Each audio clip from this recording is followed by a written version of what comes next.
तर विद्यार्थी मित्रांनो, आपण बघूया वयवारीमध्ये दुसरा प्रकार ज्याच्यामध्ये असते पटीवरील उदाहरण. ठीक आहे, क्वेश्चन वाचूया. सध्या आईचे वय मुलीच्या वयाच्या 9 पट आहे. 3 वर्षापूर्वी आईचे वय मुलीच्या वयाच्या 21 पट होते, तर 3 वर्षानंतर आईचे वय किती? ठीक आहे, तर याच्यामध्ये आपल्याला गुणोत्तर न देता आपल्याला दिलाय पट. ठीक आहे, तर पट दिले असल्यावर आपल्याला विचारत घ्यायचं आहे की इथं व्यक्ती कोण कोण आहेत. व्यक्ती इथं आहे, एक आहे आई आणि दुसरी कोण आहे, मुलगी. जर आपल्याला याचे गुणोत्तर दिला नसेल तर ज्याच्या समोर नेहमी 4 असते, काय असते 4, त्याला पकडायचं आपण 1. आणि जेवढा काही पट असतात, किती पट आहे इथं 9 पट. किती पट आहे 9 पट. तो कोण झाला मग आईचं वय झाला. कोणाचं वय झाला, आईचं वय. हा कधीचं वय आहे त्यांचं, आजचे वय. कधीचे, आजचे वय. तर आपण गुणोत्तर किती पकडतो मग 9x आणि फक्त x झाला. तर मग आपल्याला दिलं काय आणखी 3 वर्षापूर्वी. किती वर्षापूर्वी, 3 वर्षापूर्वी. पूर्वी असताना काय घ्यायचं आपण नेहमी मायनस आणि मायनस. 3 म्हटलं ना तर 3 मायनस. ठीक आहे, आणि नंतर काय दिलं आपल्याला, एकदम नंतरचं वय ज्याच्यामध्ये परत काय सांगितला, मुलीच्या किती पट आहे, 21 पट आहे. परत काय पकडायचा, मुलीचं वय ज्याच्या समोरचं आहे त्याला काय पकडायचा 1. किती पट आहे, 21 पट. तो कोणाचं झाला मग आईचं. इथं आपल्याला काय करायचं आहे, एक्स काढायचा आहे. एक्स काढायसाठी आपण काय करतो मग तिरपा गुणाकार. ठीक आहे, तिरपा गुणाकार कोणाचा, 1 गुणिला इकडे आणि 21 गुणिला इकडे. किती होणार मग 1 गुणिला 9, 9x मायनस 3 गुणिला 1 3 बरोबर 21 गुणिला x 21x मायनस 21 त्रिक 63 झाला. आपल्या इथे काय काढायचं आहे, x काढायचं आहे ना. तर मग x काढायसाठी 21x जशाच्या तसा, इकडेचा प्लस 9x तिकडे गेल्यावर मायनस 9x बरोबर, इकडेचा मायनस 3 जशा तसे, मायनस 63 तिकडे आल्यावर प्लस 63 झाला. इथे काय होणार मग वजा बाकी. इथं वजा बाकी होणार 60. इथं होणार 21 मायनस 9 12x.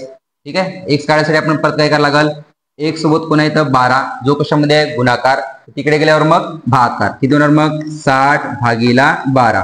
तर x बरोबर किती आला, x बरोबर 60 भागिला 12 5. x बरोबर किती आला 5. क्वेश्चन संपला का आपल्या इथं, नाही. क्वेश्चन नेहमी काय असते, तरच्या नंतर आपल्याला काय असते, क्वेश्चन काय विचारलाय, तर 3 वर्षानंतर कोणाचे वय, आईचे. आपण आजचे आईचे वय किती पकडलं, आजचे आईचे वय किती आहे इथं 9x.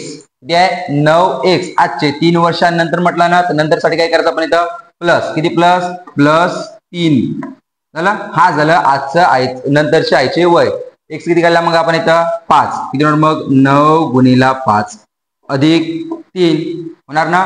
मग 9 गुणिला 5 9 5 45 अधिक 3 45 अधिक 3 48. जो काय होणार 48 वर्ष. हा काय झाला आपला फायनल आन्सर. समजलं.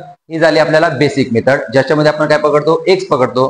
पण आपल्याला जर शॉर्टकट करायचं असेल, काय करायचं शॉर्टकट, तर आपल्याला गुणोत्तर किती लागतात, आपल्याला गुणोत्तर लागतात 2, जो असते आजचं आणि एकदम पूर्वी किंवा नंतरचं. आजचं किती गुणोत्तर आहे मग, एक आहे आई आणि एक कोण आहे, मुलगी.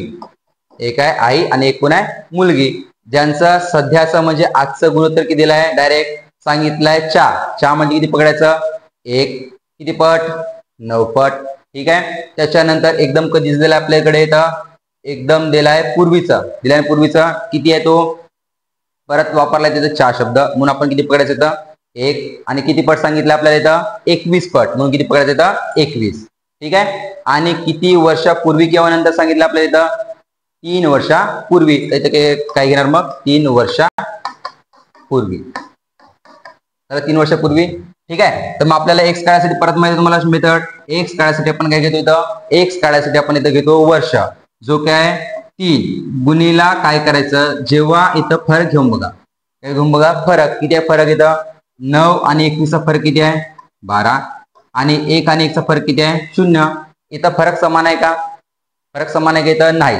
तर फरक समान नसताना आपण काय घ्यायचं, वर्ष घ्यायचं जेवढे आहेत तेवढे. किती आहे वर्ष, 3 वर्ष. किती वर्ष 3.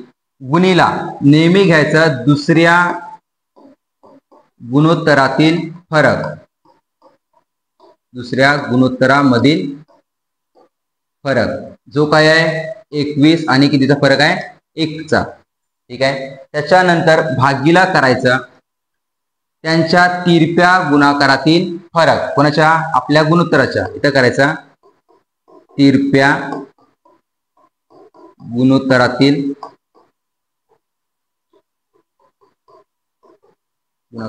फरक. ठीक आहे.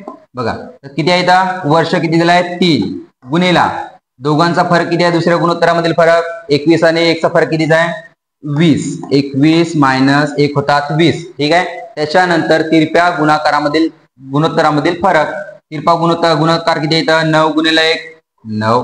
त्याच्यानंतर 21 गुणिला 1 21. यांचा दोघांचा जो काही फरक येते कितीचा येते फरक? 12चा. येते 12चा. तो कुठं घ्यायचा मग? भागाकारामध्ये 12. ठीक आहे. परत मग काय करायचं? आपल्याला x काढायचं ना. मग x काढायसाठी काय करणार? 3 गुणिला 20 भागीला 12 होणार काय? मग इथं काटाकाटी. काय होणार काटाकाटी? 3 कोणाला काटणार? 4 ला. 3 चौक 12. परत काय झाला? 20 भागीला किती झाला? 4. 20 भागीला 4 मग 4 1 4 आणि 4 5 20. x बरोबर किती आला? इथे आपला 5 आला. ठीक आहे. जर x बरोबर 5 आला तर विचारला काय परत क्वेश्चन मध्ये आपल्याला? क्वेश्चन मध्ये विचारला तर आईचे 3 वर्षांनंतरचे वय किती? इथं आपण सध्या आईचे वय किती पकडलं? 9. गुणोत्तरामध्ये किती आहे? 9. तर आपण काय पकडायचं? 9x. x किती काढल्या मग? 5. किती काढल्या? 9x. x किती काढल्या आपण इथं? 5. किती होणार मग? 9 गुणिला 5. 9 5 45. हा कधी वय झाला आईचा? सध्याचं वय झाला का नाही? पण आपल्याला विचारला काय? 3 वर्षांनंतरचा. किती होणार मग? 45 अधिक 3 बरोबर 48 वर्ष. ठीक आहे. ठीक आहे विद्यार्थी मित्रांनो, तर आपण यावरील दुसरं उदाहरण बघूया ज्याच्यामध्ये क्वेश्चन बघा. सध्या वडिलाचे वय मुलाच्या वयाच्या 6 पट आहे. 6 पट आहे. 2 वर्षापूर्वी वडिलांचे वय मुलाच्या वयाच्या 8 पट होते. किती पट होते? 8 पट होते. तर 2 वर्षानंतरचे वडिलांचे वय किती? ठीक आहे. तर याच्यामध्ये आपण शॉर्टकट बघूया. शॉर्टकट साठी आपल्याला बघूया व्यक्ती कोण कोण आहेत. व्यक्ती कोण आहे? एक आहे वडील, दुसरं कोण आहे? मुलगा. ठीक आहे. त्यांच्या आपल्या दिलाय सध्याचं वय आणि कोणतं दिलाय? एकदम पूर्वीचं वय. ठीक आहे. सध्याचं वय आपण काय करू? गुणोत्तर दिलाय का आपल्याला इथं? नाही. तर आपण काय पकडायचं मग? ज्याच्या समोरच्या आहे. कोणासमोरच्या आहे? मुलाच्या. म्हणून मुलाला किती पकडायचं इथं? 1 पकडायचं. ठीक आहे. किती पट आहे? 6 पट. म्हणून वडील किती होणार? 6 पट. ठीक आहे. त्याच्यानंतर एकदम पूर्वीचं वय किती आहे? मुलाच्या वयाच्या. परत कोणाचं आहे? मुलाच्या. म्हणून मुलाचा किती पकडायचा? 1. किती पट दाखवला आपल्याला तिथं? 8 पट. म्हणून किती पकडायचा? 8.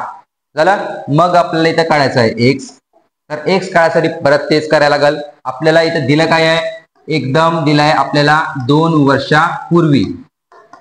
2 वर्षापूर्वी. झाला.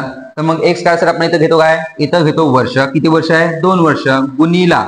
जर इथं फरक समान असेल तर डायरेक्ट करायचं, नसेल तर आपला फॉर्म्युला. ठीक आहे. 6 आणि 8 चा फरक आहे 2 चा. 1 आणि 1 चा फरक आहे 0. इथं फरक समान आहे का? इथं नाही. म्हणून काय करणार मग? 2 गुणिला काय सांगितलं तुम्ही? इथं घ्यायचा दुसऱ्या गुणोत्तरामधील फरक. किती आहे दुसऱ्या गुणोत्तरामधील फरक? 8 आणि 1 चा फरक कितीचा आहे? 7 चा. ठीक आहे. 7 भागीला किती करणार? भागीला करायचा तिरप्या गुणाकारातील फरक. तिरपा गुणाकार किती मग? 6 गुणिला 1